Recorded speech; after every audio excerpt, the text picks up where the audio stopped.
J'espère que vous allez très bien. Dans cette vidéo, on va faire la représentation graphique de type anneau.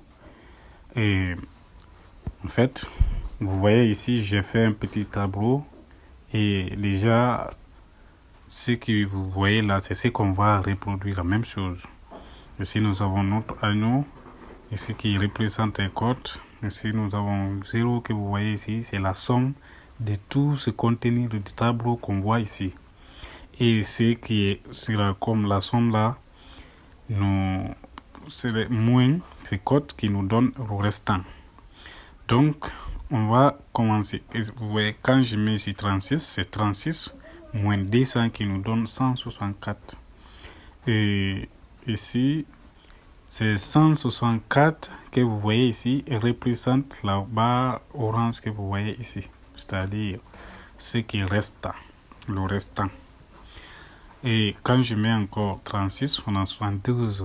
Et 72, le restant c'est 128. Et regardez, vous remarquez déjà que au fur et à mesure que je vais remplir le tableau et le résultat augmente, le restant diminue.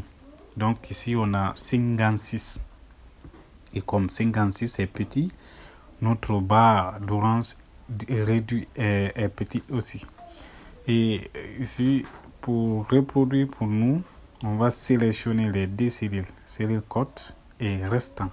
Après, on va dans insertion graphique, on prend anneau. Maintenant, une fois qu'on est avec anneau, on doit essayer de supprimer ce titre d'abord pour gagner un peu plus d'espace. Et deuxièmement, on va essayer d'enlever l'arrière-plan pour que l'anneau soit transparent. Donc on va dans format et remplissage, on vient dans aucun remplissage. Donc on peut réduire pour que ça soit la même chose. Et dès maintenant même on remarque que le restant des deux sont les mêmes. Donc ici encore je supprime. Donc je vais très bien personnaliser ça.